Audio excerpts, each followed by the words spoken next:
제가 신학대학원을 졸업할 때 4년째 졸업반에 있을 때에 베델교회, 우리 이웃 베델교회의 일대 담임 목사였던 김상봉 목사님께서 저희 신학대학원에 오셔서 겨울 방학 동안에 한 주간 특강을 한 적이 있습니다.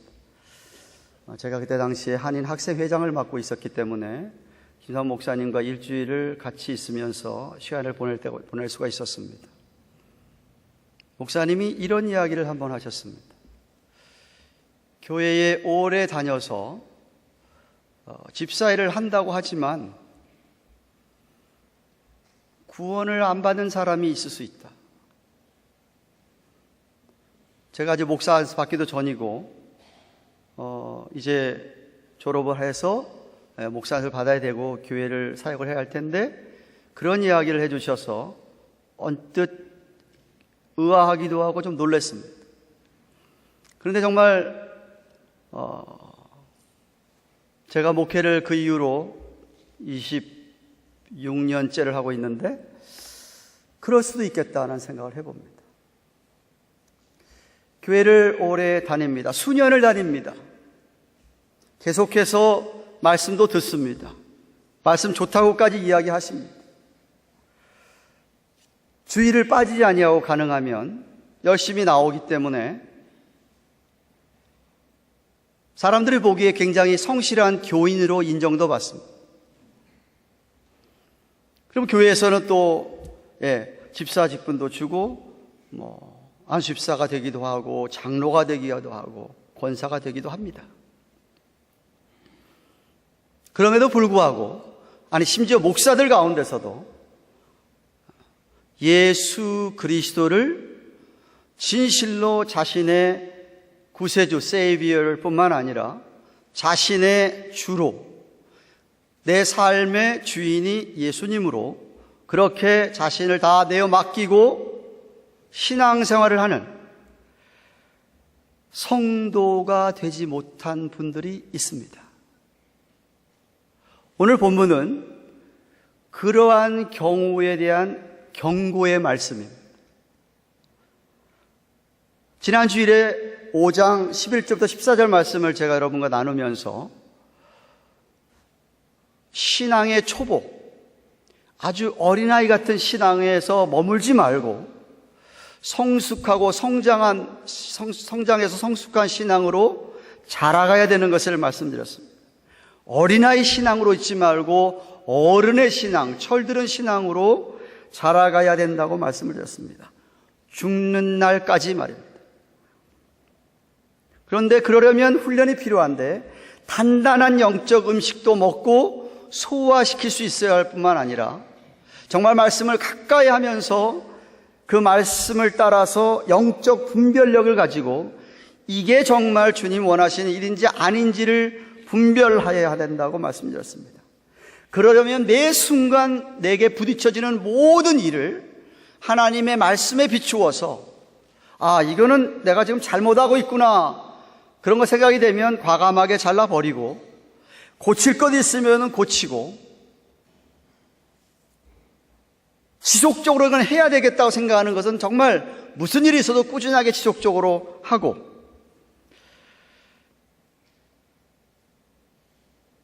부모의 마음을 헤아리는 철들은 그런 자녀들처럼 좀 아버지 하나님의 마음을 잘 헤아려서 그 마음을 잘 알고 그 부모의 마음을 좀 흡족해 해드리는 그러한 우리 자녀들이 되어야 된다. 하나님의 자녀이 되어야 된다는 말씀을 드렸습니다.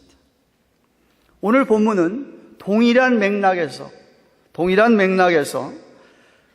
미성숙한 데에 머물지 말고 완전한 데로 나아가라 라고 말씀하십니다. 한번 따라 하십시다. 완전한 데 나아갈지니라. 진리를 반쪽만 알고 반쪽 진리만 알고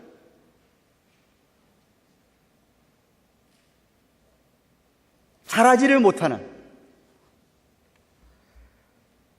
그런 사람은 어쩌면 아예 처음부터 구원을 받지 못한 사람이거나 아니면 정말 베이비 크리스천, 어린 아기의 신앙의 수준에 있는 그런 심령일 수 있기 때문에 경고하고 있습니다. 예수님께서 산상수훈 설교 가운데 우리에게 충격을 주는 말씀을 하십니다.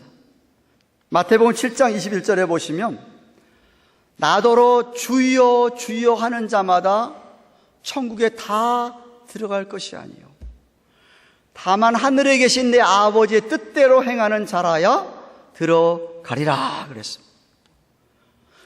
주여 주여 부른다고 그래서 다 천국에 들어가는 것 아니라고 말씀하십니다. 여기 아버지 하나님의 뜻대로 행한다는 것은 복음의 말씀에 순종하는 자를 가리킵니다. 믿음이 없기 때문에 말씀에 순종하지 못하는 자, 믿음이 없어서 순종하지 않는 자, 못 들어간다고 이야기합니다. 이미 우리가 히브리서 5장에서 배운 말씀입니다. 히브리서 5장에서 영원한 안식에 못 들어가는 사람도 있는데 영원한 안식에 대한 약속의 말씀을 받았음에도 불구하고 못 들어가는 사람은 믿지를 못해서 그 말씀을 순종하지 않기 때문이라고 했습니다. 사실 믿음과 순종은 뗄래야 뗄 수 없는 관계입니다. 동전의 양면과도 같다고 제가 몇 번씩 말씀을 드렸습니다. 믿음이 있다라고 하는 것은 순종하는 것이고 불순종하는 것은 곧 믿음이 없기 때문에 불순종하는 거다. 만약 아내가 남편을 100% 믿는다고 한다면 남편이 무슨 말을 해도 다 그대로 따라 할 것입니다. 근데 남편을 제대로 믿지를 못하면 남편의 말을 따라서 할 수가 없습니다. 믿음과 순종은 그런 관계가 있는 겁니다. 하나님을 내가 정말 믿는다고 한다면 하나님의 말씀을 순종하게 되어 있습니다. 말씀을 순종하지 않는 이유는 하나님을 못 믿기 때문에 그렇습니다. 안 믿기 때문에 그렇습니다. 물론 우리가 아직은 죄성이 있는 연약한 인간들이라 말씀을 완전히 순종할 수는 없습니다. 근데 적어도 최선을 다해서 내가 이 말씀을 지키려고 노력을 하는 모습 속에서 지키는 것은 분명히 있어야만 합니다. 내가 그렇게 지키려고 하다가 연약하여서 내가 못 지키는 것이 깨달아질 때는 그거 가지고 내가 가슴을 치고 애통하고 회개하고 돌이키는 것이 참 믿음 갖고 있는 사람입니다.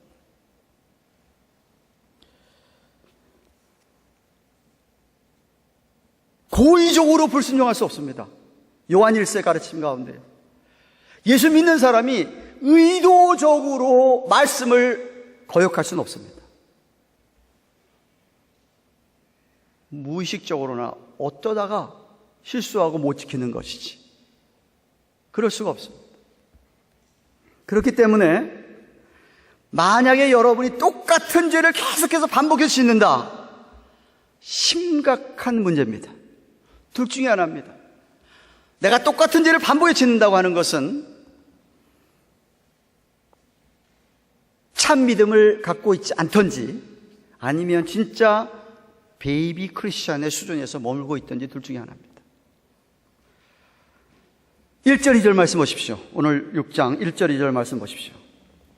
그러므로 우리가 그리스도 도의 초보를 버리고 죽은 행실을 회개함과 하나님께 대한 신앙과 세례들과 안수와 죽은 자의 부활과 영원한 심판에 관한 교훈의 털을 다시 닦지 말고 완전한 데에 나아갈지니라 그랬습니다. 요 구절들을 갖다가 표면적으로만 받아들이면 여러분이 큰 문제입니다. 왜냐하면 초보를 버리라 그랬으니까 이거 다 버리는 거냐? 그러면 회개하는 것, 신앙, 세례들, 안수, 부활, 심판 이런 거 다 닦지 말라는 이야기냐? 큰일입니다. 그렇게 성경을 보시면 안 됩니다. 성경을 보실 때 항상 앞뒤 구절과 문맥 전체를 보시면서 이게 무슨 뜻인가를 이해하셔야만 합니다. 지금 히브리서 기자는 유대 크리스천들 가운데서 아직도 유대인의 관심에 절어 있는 유대인 크리스천들 가운데 아주 베이비 크리스천들, 초보적인 신앙을 갖고 있는 사람들에게 5장 11절 14에 있는 것처럼 또다시 권면하는 게 뭐냐면 자라가야 된다는 겁니다. 성장해야 된다는 겁니다. 그리스도의 도보의 초보를 버리라는 이야기가 내팽겨치라, 잊어버리라 이런 소리가 아닙니다.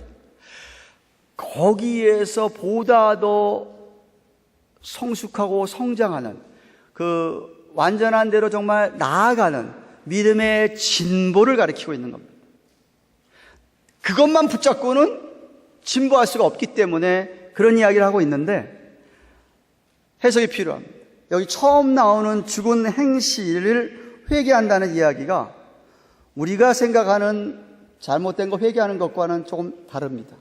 여기 죽은 행실을 회개한다는 것은 유대인들이 죄의 결과가 사망이잖아요. 죄의 삭시 사망이기 때문에 자기들이 짓는 죄가 죽음으로 인도하는 거니까 거기서부터 면하기 위해서 유대인들은 제사장들에게 희생 제물을 갖고 왔습니다.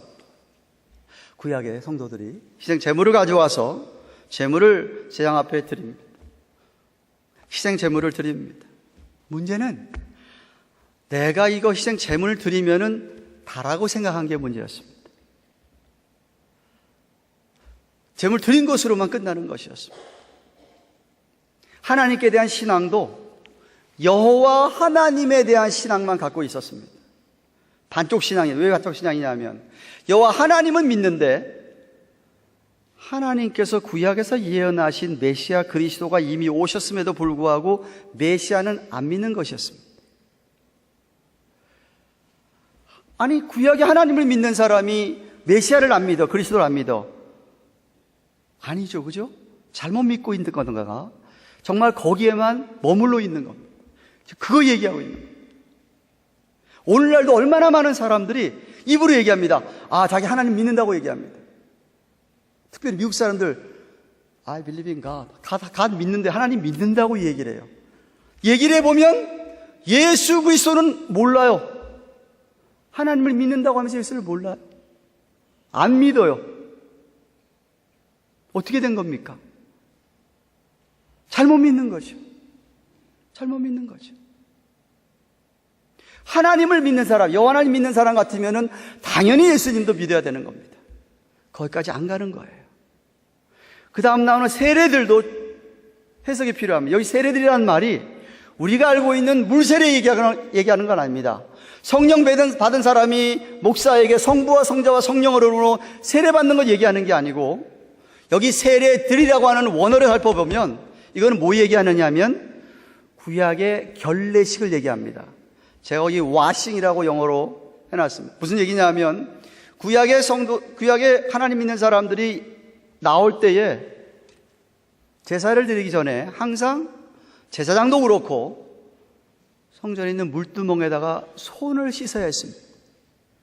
결례식이 있었어야 됩니다. 그거 이야기하는 겁니다. 거기다 손 씻고, 그 다음에 안수 이야기도 나오는데 그 안수도 자기가 가져온 짐승에게, 제사장도 마찬가지고 제사물을 갖고 온 사람이 손을 얹고 안수합니다. 그게 무슨 뜻이냐면 나의 죄를 희생제물에게 전가시키는 예식이었습니다. 제사장도 마찬가지였고요. 그래서 안수 않으면은 자기의 죄가 일시적으로, 한시적으로 그 희생제물 드리는 희생제물 드리는 짐승에게 임하게 되고, 그 짐승이 죽임을 당하게 되고 핏부림을 당하게 되면 한시적으로 자기 죄가 사해진다고 하는, 거기까지만 끝나는 것이었습니다. 다시 말하면 내가 제물을 드리고 손을 씻고 안수하면은 그게 회개가 된 거냐 이 말이죠. 그것으로 끝났다고 생각하는 거였어요. 그거는 참된 회개가 아니죠. 성경이 뭐 얘기하죠? 우리의 마음을 찢으라고 얘기합니다. 내가 죄를 범했으면 그 죄를 범한 것에 대해서 내 마음을 찢고 통회하고 자복하고 돌아서라고 하는 것이 회개의 진정한 의미입니다. 그런데 구약의 성도들이 그렇게 드렸으면 난 끝이라고 생각했던 것이었어요. 부활과 영원한 심판도 마찬가지예요. 구약의 부활을 가르치고 있습니다. 물론 그래도 사두개인들은 부활을 안 믿었습니다. 바리새인들은 부활을 믿었습니다. 그래서 서로들 논쟁을 했습니다. 영원한 심판도 분명히 영원한 심판이 있는 것을 믿었습니다. 문제는 뭐냐? 거기까지만 믿는 거예요. 죽으면 부활, 됐지, 끝이야. 한 걸음 더 나아가서 뭘 생각했어야 되냐면 부활인데 어떤 부활을 하게 되느냐 이 말입니다. 고린도전서 3장에 의하면 부활이라고 다 똑같은 부활이 아닙니다. 부끄러운 부활이 있습니다. 부끄러운 구원이 있습니다. 내가 부활을 해서 주님을 만날 것을 생각할 수 있는 데까지 갔어야 된다 이 말이죠. 나는 예수 믿고 이제 부활해, 나는 끝이야가 아니라 예수님을 어떻게 만날 것이냐. 분명히 영원한 심판이 있는데, 그런데 반쪽, 거기까지만 갔던 것이에요.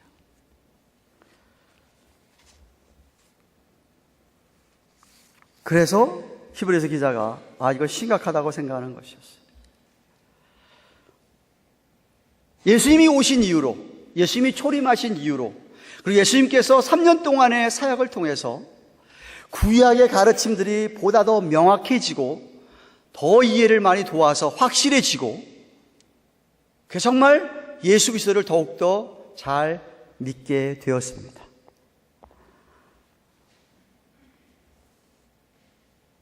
그런데 예수님의 가르침을 생각하지 아니하고 구약의 가르침에 머물렀던 사람들, 그 사람들에게 그러지 말고 보다 더 완전한 데 나아가라 이야기는 예수 그리스도의 가르침까지 다 받고 성숙해지라고 하는 것이었습니다. 그런데 그렇게 되는 것도 하나님의 은혜가 있어야 하기 때문에 3절 말씀 보십시오. 3절에 뭐라고 얘기하죠? 하나님께서 허락하시면 우리가 이것을 하리라. 여기서 이것을 하리라가 무슨 말이냐 하면 완전한 데 나아가리라 이 말입니다. 하나님께서 허락하시면, 그러니까 하나님께서 우리를 도와주시면 우리가 이렇게 완전한 데까지도 나아갈 것이다 라는 말씀입니다. 그런데 반쪽 진리 갖고는 안 된다는 이야기죠.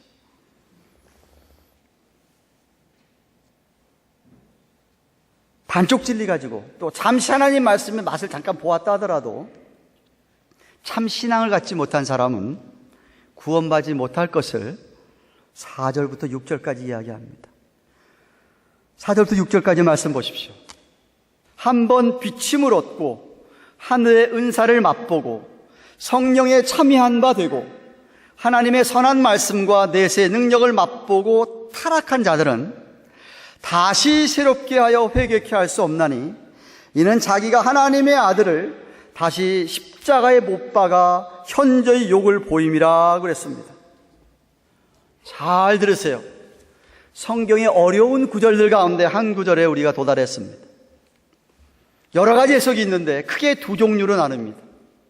성경학자들마다 이 해석을 어떻게 하는 사람들이 있냐면, 첫째로 여기서 지금 얘기하는 비침, 예수님의 비침, 빛 대신 예수님의 비침을 얻고 은사도 맛을 보아하고 성령 참여한 바 됐다, 성령 체험도 해보고 하나님의 선한 말씀, 말씀이 참 좋다라고 하는 것도 느껴보고 내세의 능력, 하나님 말씀의 능력, 소망에 가지고 하는 하나님의 놀라운 능력도 맛을 보았는데 타락했다 했으니까 이런 것들은 다 믿는 자들에게 하는 거니까 믿는 자들도 타락을 하면 다시는 구원받을 기회가 없다라고 해석하는 사람들입니다. 이 해석은 성경 전체적으로 상당한 많은 문제를 갖고 있습니다. 왜냐하면 성경 전체가 우리에게 가르쳐 주시는 것은 한번 구원받으면 그거는 구원이 영원히 계속되는 거지, 우리가 구원받았다가 구원을 잃어버렸다가 또 받았다가 이렇게 하는 것은 가르쳐지지 않고 있습니다. 왜? 구원은 하나님께서 우리에게 주신 선물이기 때문에, 그 권세가 하나님께 왔기 때문에 우리 마음대로 우리가 잘못한다 구원을 잃어버리는 경우는 있을 수가 없습니다. 예수님께서 이렇게 말씀하셨습니다. 요한복음 10장 28절 29절 말씀 보십시오.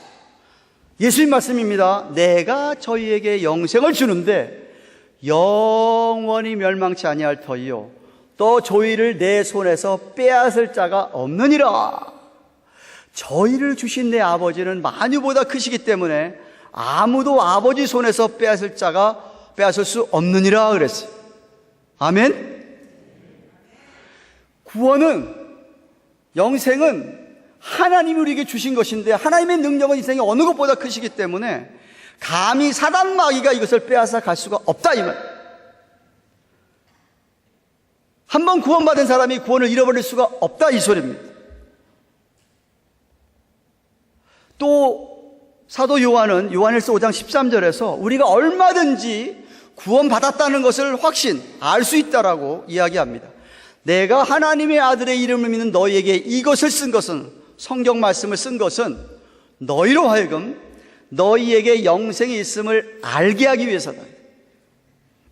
내가 영생을 받았는지 안다 이 말입니다. 알 수 있다라는 말입니다. 그런데 어떻게 내가 구원받았다가 타락해서 쓰러져 가지고서는 회개하지도 못하고 지옥 가느냐 이거예요.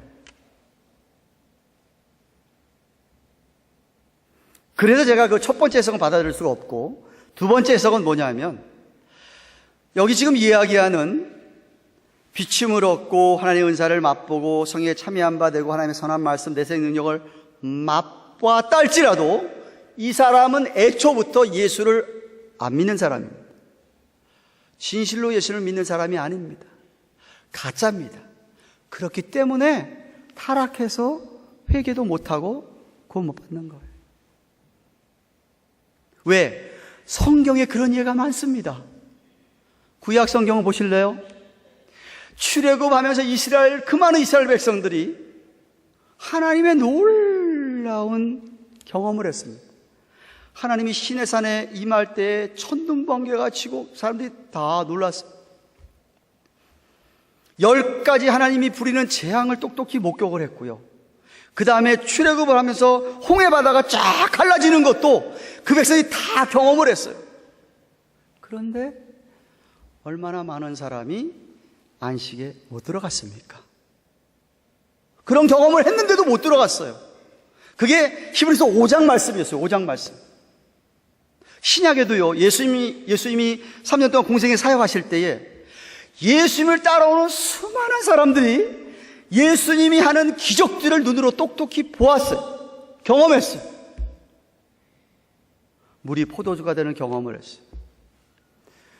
38년의 병자가 일어나는 경험을 했어요. 소경이 눈을 뜨는 것도 보았어요.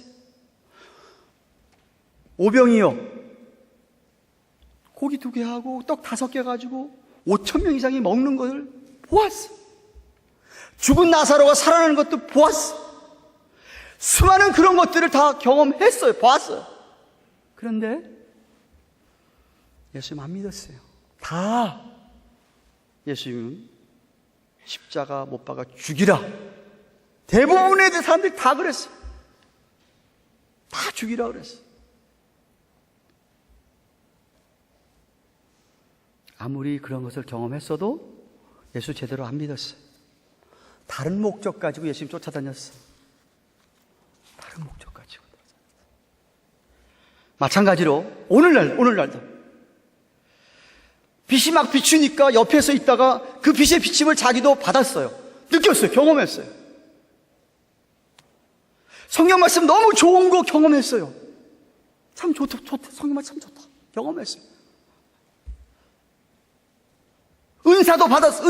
은사도 정말 그런 것도 경험했어요. 그런데 만약 그게 참 믿음이 아니라면 타락해서 회개하지 못하고 구원받지 못하는 경우가 있을 수 있는 거예요. 그래서 제가 처도 얘기했지만 목사 가운데서도 구원받지 못하는 목사가 있고요. 장로, 집사, 권사 가운데서도 구원받지 못하는 사람이 있을 수 있습니다. 예를 들어 볼까요? 박태선 장로라고 아십니까? 젊은 사람은 잘 모를지 몰라요. 80년대 한국에서 크게 물을 일으켰던 분이에요. 그 사람 교회 장로란 사람이에요. 근데 어느 한순간 빠졌어요. 삼천포로 빠졌어요. 전도관을 세웠어요. 수많은 사람들을 다 이단에 물들게 했어요. 장로였는데 그랬어요. 무슨 얘기예요? 애초 처음부터 그 사람은 예수 제대로 안 믿는 사람이었다는 거예요. 제대로 믿는 사람 같으면 그럴 수가 없어요.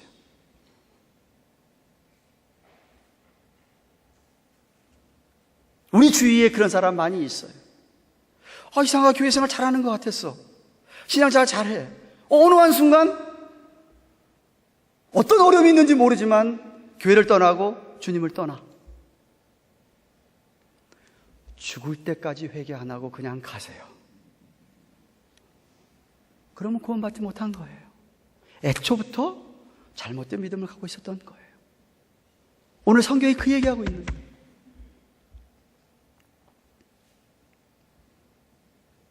마치 어떤 사람에게 예수님께서 이렇게 얘기했습니다. 어떤 사람도 예수님에게 이렇게 물었습니다. 주여 주여, 우리가 주님의 이름으로 선지자 노릇도 하고 주님의 이름으로 귀신도 쫓아내고 주의 이름으로 많은 권능을 행치 않았습니까? 라고 질문하니까 예수님께서 뭐라고 답하시죠?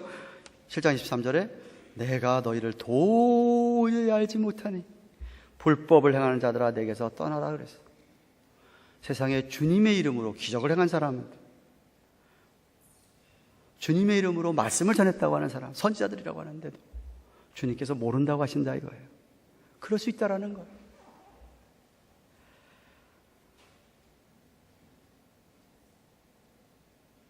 이런 사람들은 예수님을 십자가에 다시 막 못을 박으면서 예수님 욕하는 사람이랑 똑같기 때문에 구원받지 못한다고 오늘 본문에 이야기하고 있습니다. 그럼 어떻게 합니까? 내 믿음이 진짜인지 가짜인지, 내 믿음이 참인지 아닌지,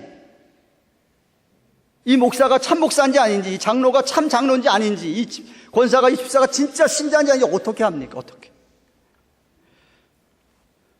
열매로 합니다. 열매로. 그래서 7절 8절에 히브리서 기자가 이렇게 비유로 얘기합니다. 7절 8절 말씀 보세요. 땅이 그 위에 자주 내리는 비를 흡수하여 밭가는 자들의 쓰기에 합당한 채소를 내면 하나님께 복을 받고, 만일 가시와 엉겅퀴를 내면 버림을 받고 저주함에 가까워 마지막은 불사름이 되리라 그랬습니다. 하나님께서 은혜를 주셨어요. 어두운 세상 가운데서 참빛을 경험했어요. 신령한 은사도 경험했고 하나님 말씀 너무 좋은 것도 경험을 했어요. 성령님도 체험했어요. 그런데 열매가 없어요. 열매가 없는 게 아니라 열매를 보니까 가시와 엉겅퀴예요. 그 이야기는 뭐예요? 아닌 것이죠. 그러니까 저주를 받아서 불사름에 넣어지겠다고 얘기하세요. 그런데 똑같이 그렇게 은혜를 받고 은사도 체험하고 말씀이 좋은 것도 알고 한데 열매를 보니까 그 열매가 어떤 열매예요? 채소, 먹을 것, 과실이 열렸어요. 진짜라는 거예요. 진짜라는 거예요. 얼마만큼은 중요하지 않습니다. 얼마만큼, 어떤 사람은 많이 맺을 수 있고 어떤 사람은 작게 맺을 수 있어요. 얼마만큼이 중요한 게 아니에요. 어떤 열매가 중요해요. 어떤 열매. 예수님께서 한번 이렇게 얘기하셨습니다. 요한복음 15장 5절 6절에 나는 포도나무고 너희는 가지인데 저가 내 안에 내가 저 안에 있으니 사람은 과실을 열매를 많이 맺나니 나를 떠나서는 너희가 아무것도 할 수 없습니다. 사람이 내 안에 거하지 아니하면 가지처럼 밖에 버리고 말라지나니 사람들이 이것을 모아다가 불에 던져 사르느니라 합니다. 무슨 얘기예요? 처음에는 예수님 안에 붙어 있는 것 같아. 그런데 어느 날 어느 순간에 갑자기 떨어졌어. 어떻게 된 거냐 이것이. 어떤 때는 예수님 안에 붙어 있는 것 같은데 어떤 때는 아닌 것 같아.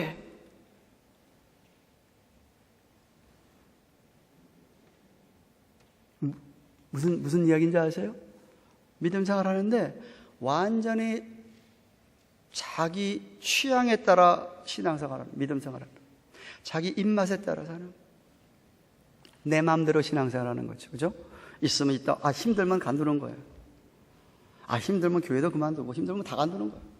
나 혼자 사는 거예요. 나 혼자 좋은 거 괜찮은 거예요. 타락하는 거죠. 타락하는 거죠. 입으로는 고백을 했어요. 주님이라고 고백도 했어요. 입으로는 믿는다고 고백했어요. 세례까지 받았어, 사람들 앞에서. 그런데 있다가 사라져요. 주님을 멀리해요. 잘 믿는 것 같다가도 어려움이 닥쳤어요. 큰 어려움이 닥쳤어요.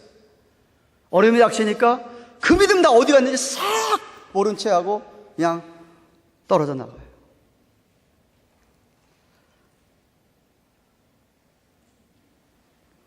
열매가 없는 거죠, 그죠? 여러분 잘 들으세요. 진짜 믿음 가진 사람은 아무리 힘들고 어려워도 주님 떠나지 않습니다. 주님 버릴 수가 없어요. 아무리 어려워도. 히브리서 기자가 지금 얘기하는 거는 이 어린아이 베이비 같은 신앙 가진 자들에게 이런 경고를 하면서 니들이 그런 거 모습 보지 말고 정말 완전한 대로 계속해서 자라가고 나아가라고 얘기하는 것. 당시에 초대교회 교인들이 엄청난 핍박을 받았어요. 예수 믿는 것 때문에 엄청난 핍박을 받았어요. 배교란 말 아세요? 배교. 기독교인이었다가 떠나는 배교예요. 아마 그런 사람들이 그 당시에 있었던 모양이에요. 히브리 기자가 얘기하는 것은 그렇게 배교하는 사람은 처음서부터 참 믿음 있는 사람은 아니었다라고 얘기하는 거예요. 그럴 수가 없다라는 것이죠. 여러분, 하나님께서는 오늘도 우리의 믿음이 진짜인지 아닌지를 테스트하십니다. 종종 어려운 일을 주셔서 테스트하는 거예요. 진짜인지 아닌지. 때때로 사단마귀가 시험하는 걸 내버려 두기도 하죠. 그죠? 다이아몬드 감정사가 감별한 사람이 이게 진짜 다이아인지 아닌지 가짜를 구별하는 방법 중에 하나가요, 진짜 다이아는 그 파그 테스트를 한다고 합니다. 입김을 확 불면 진짜 다이아는 입김이 금방 사라지던가 아예 입김이 끼지도 않는답니다. 좋은 다이아몬드일수록. 가짜 다이아몬드는 입김을 불면 입김이 그대로 남아있답니다. 집에 가서 한번 테스트 해보세요.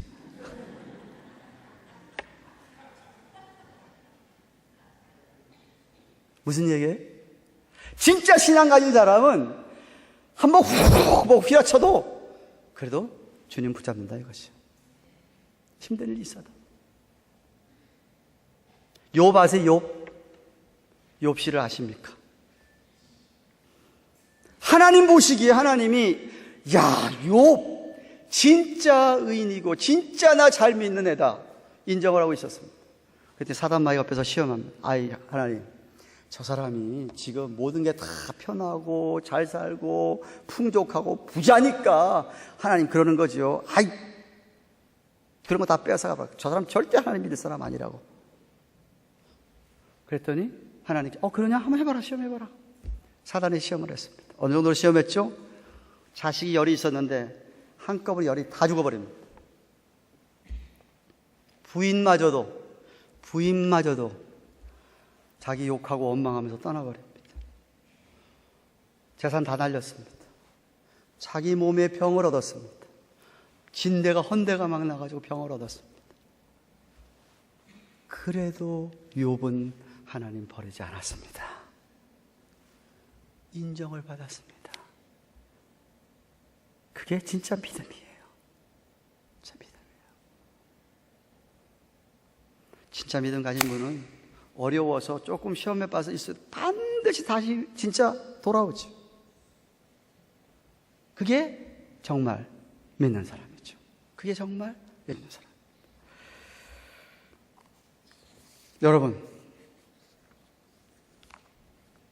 사진을 좀 보실래요? 저는 이스라엘 밖에는 성지순례를 안 가봤습니다. 다음에 기회가 되면 다른데, 터키 같은데 성지순례를 좀 가고 싶습니다.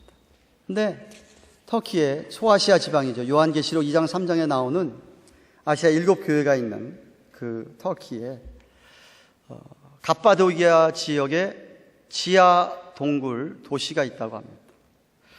터키 말로 데린 쿠유, 번역을 하면 지하 우물이라는 뜻이라고 합니다. 지하 우물. 깊은 곳은 지하 60m에서 85m까지 깊다고 합니다. 근데 저렇게 동굴처럼 돼 있어가지고 저게 왜 성지순례한 데 들어가냐면 초대교회 교인들이 너무 박해가 심하니까 세상 이 땅 위에서는 못 살고 저런 동굴을 찾아 들어가가지고 거기서 살았다는 거예요. 카타콤 이야기도 들어보셨지만 그래서 저런 데 들어가려면 허리를 이렇게 구부리고 좁은 통로를 따라서 오늘날 얘기하면 지하 8층까지 내려가야 되는, 그곳에 생활하기 때문에 오래 못 살고 대부분 사람들이 40세 전으로 다 죽었다고 합니다. 그래도 신앙 지키려고, 믿음 지키려고 그들은 저런 대린 쿠유 같은 곳에서 예배드리고 찬양하고 살았다고 합니다.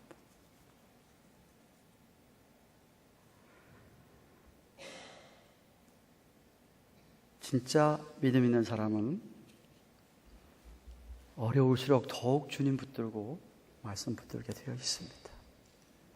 사랑하는 가든교회 교우 여러분, 어떤 교인들은 변화를 참 싫어합니다. 삶의 패턴을 바꾸지를 못합니다. 하던 그대로를 고집합니다. 물론 바꾸면 안 되는 게 있습니다. 우리에게 진리의 말씀들을 절대로 바꾸면 안 되지요. 진리에는 목숨을 걸어야 합니다. 그러나 참된 성도는 변화해 가게 되어 있습니다. 바뀌어 가게 되어 있습니다. 여러분, 성장이라고 하는 것은 변해가는 거예요. 우리 아이들이 아기 때 얼굴하고 어른 때 얼굴하고 좀 다르지 않습니까? 똑같은 아기 얼굴 가진 어른이 어디가 있겠습니까? 자라가면서 달라집니다. 키가 커가지고 몸이 달라집니다. 생각하는 것도 달라지지 않습니까? 자라간다고 하는 것, 커간다는 거 하는 것은 변화해 가는 거예요. 바뀌어져 가는 거예요. 우리 믿는 자들도 마찬가지입니다. 우리는 성장하면서 성숙해 가면서 바뀌어져 가야 됩니다. 변해갑니다. 점점 하나님 아버지를 닮아갑니다. 예수님을 닮아가는 것이죠. 그게 진정한 열매입니다. 그런데 믿는다고 하면서 믿기 전에 사고방식과 가치관을 그대로 가지고 믿은 후에도 만약에 그 사고방식과 그 가치관대로 살아간다고 한다면 그건 믿는 건 아닙니다. 죄송하지만 뭔가 잘못 알고 계시는 겁니다. 바뀐 거예요. 애벌레가 껍질을 깨고 나와야 나비가 되는 거예요. 캐러필러가 그 안에 그냥 있은 채로 어떻게 버터플라이가 됩니까? 그럴 수가 없습니다. 박차고 깨지고 나와야지 날아다니는 거예요. 예수 믿는 사람이 예수 믿기 전과의 삶의 방향도 달라져야 되고 목적도 달라져야 되고 갈아가는 모습 다 달라져야 되는 겁니다. 어떤 사람은 그런데 물론 확 바뀌는 사람도 있지만 어떤 사람은 천천히 바뀔 수 있어요. 제가 그 얘기하고 있는 거 아니에요. 천천히 바뀌어도 확 바뀌든 제가 말한 포인트는 바뀌어야 되는 거예요. 변화해야 되는 거예요.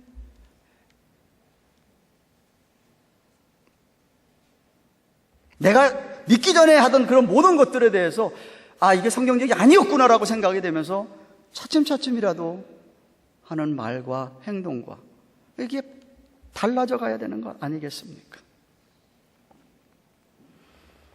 똑같은 죄를 반복하지 않기 위해서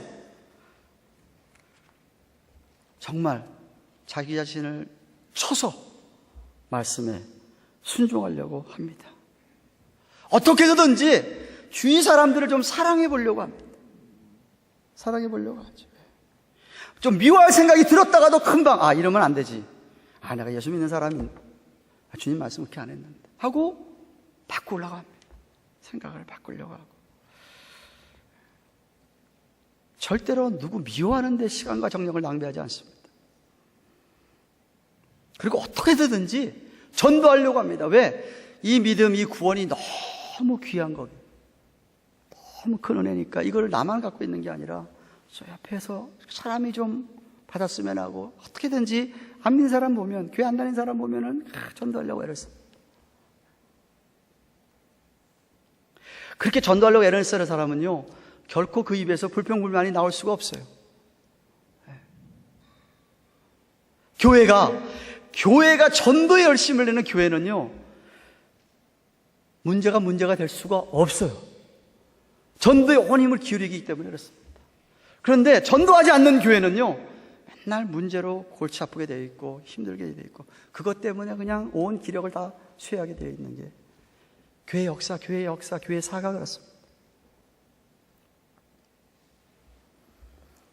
제가 얘기하는 건 무슨 얘기냐면, 참 믿음 있는 사람 같으면 어떻게든지 주님을 기뻐하게 하고 살려고 애를 쓴다, 이 말입니다. 악한 생각을 품고 악한 말과 악한 행동을 가지고서는 살아가는 어떤 그런 모습들이 점점 줄어들게 돼 있다, 이 말입니다. 그게 바로 성장해가고 있다는 증거고요. 완전한 대로 나아가는 것입니다. 말씀했습니다. 사랑하는 여러분, 저는 여러분 중에 한 사람도 참 믿음이 아니었기 때문에 나중에 타락해서 회개도 못하고 구원받지 못하는 사람이 한 분도 없기를 축원합니다. 과거에 정말 내가 예수님의 빛을 받았고 은사도 받았고 성령의 체험도 했고 막 신령한 그런 것도 많은 걸 체험을 했다고 한다면, 하나님의 말씀이 너무 좋은 것을 정말 경험했다고 한다면, 그런 것들을 지속적으로 경험해 나갈 수 있기를 바랍니다. 힘들다고 주님 떠나는 일은 없기를 바랍니다. 내가 내 삶이 힘들다고 내가 주님을 떠나고 교회를 떠난다? 죄송하지만 그건 참 믿음 아닙니다. 참 믿음은 선한 열매를 맺는다 그랬습니다. 정말 열매를 맺어서 주님께 드릴 수 있기를 바랍니다. 그러려면 반쪽 진리 갖고는 안 됩니다. 구약 성경만 갖고는 안 됩니다. 더 많은 진리를 깨달아야 됩니다. 제가 그냥 지나갔는데 구약은 오실 메시아에 대한 예고편입니다. 예고편. 신학적인 말로 예표라고 합니다. 예표. 모형, 타입, or shadow, 그림자라고 얘기합니다.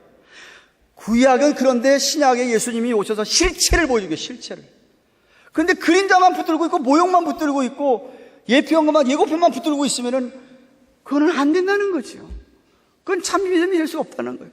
실체를 붙들고 있어야 돼요. 실체.